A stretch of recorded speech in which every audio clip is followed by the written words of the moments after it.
Combustion is one of the main types of reactions that we see in chemistry.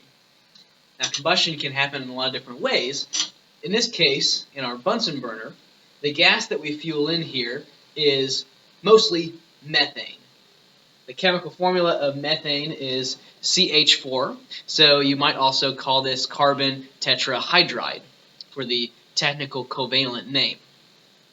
Now, when we have combustion going on with something like carbon tetrahydride with methane, we have a reaction between our CH4 and O2, oxygen gas. What we end up making is carbon dioxide, CO2, and water, H2O. Two things that we're pretty familiar with. Now, the interesting thing about combustion is this happens the same way whether we are using the methane in our gas line or a small amount of propane that is also in the gas line, or you might find in your gas grill at home. Propane, or C3H8, or tricarbon octahydride, is also found in our gas lines here. It's found in gas grills commonly, right? And this burns the same way in oxygen as methane does. It also produces carbon dioxide and water, H2O, dihydrogen monoxide, as products in the reaction, the same way. The only difference is how those reactions balance. The amount of carbon dioxide and water that we make depends on how much carbon and hydrogen and oxygen we start with in our reaction, right? We can't lose atoms along the way. We can't make them appear out of nowhere. So depending on how much we start with determines how much we end with. And it also determines how the reaction happens in the first place. In combustion reactions, the same general form of the reaction is retained, whether we are using methane or propane or alcohol like ethanol or methanol or rubbing alcohol, isopropanol or isopropyl alcohol is another word for that. The reaction runs the same. So combustion can be one of the hardest types of reactions to balance because we've got three elements at a time that can show up in multiple places. Our oxygen shows up in carbon dioxide after the reaction happens, as well as water. So we kind of have to keep track of it a little bit closer. However, it's one of the easiest to determine the type of reaction because we're always going to make CO2 and H2O when a combustion reaction happens. And we always have to start with something with C's and H's in it and O2, oxygen gas. This is an example for a chemical reaction equation for the combustion of methane. It follows the pattern of combustion types of reactions, where we have something with C's and H's reacting with O2 to make carbon dioxide, CO2, and water, H2O. Now in this case, we are looking at methane or carbon tetrahydride. Okay? Whether or not we're dealing with CH4 or we're dealing with C3H8, C2H6O, as long as we're reacting with O2, we have some C's and H's to react with, we should make these two products. Okay?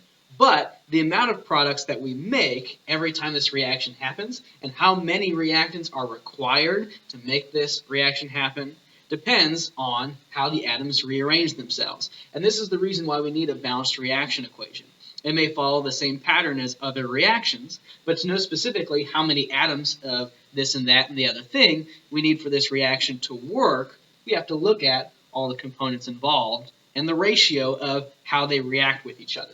So if I were to run this the way that it is right now, where I have one CH4 and one O2 reacting to make these, I could try and see if this makes the products the way they are. My one carbon and my two oxygens can be used to make my CO2, but then I'm left with this H2O that I've got the 2 hydrogens for, but I'm out of oxygens. I also have 2 hydrogens that I've done nothing with. I don't want leftovers, and I don't want to come up short. That's why we balance a chemical reaction. So let me reset this.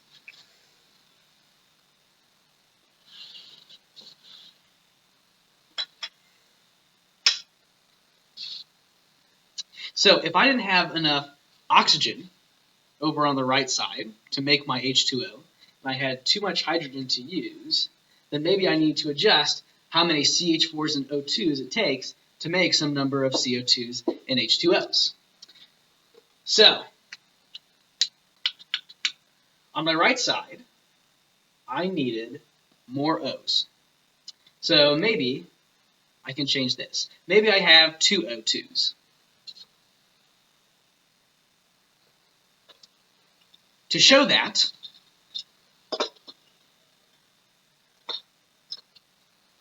I write a 2 as this number out in front. We call that a coefficient, which means I now have 2 of this chemical. Same chemical formula, it's just showing up twice.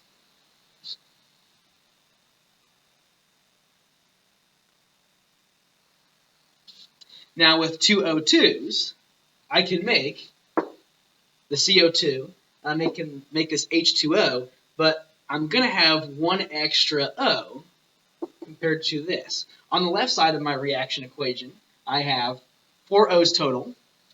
On the right side, the way this is written now, I'm going to make 3 O's. So if we think of this like an equal sign, so far that's not working out. I need to have 4 O's on the right side of this reaction equation. So if I put a 2 here, instead that I was making 2 H2Os, maybe that would fix it.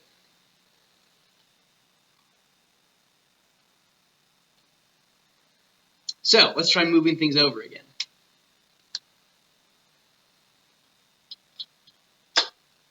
My carbon is being used to make my CO2,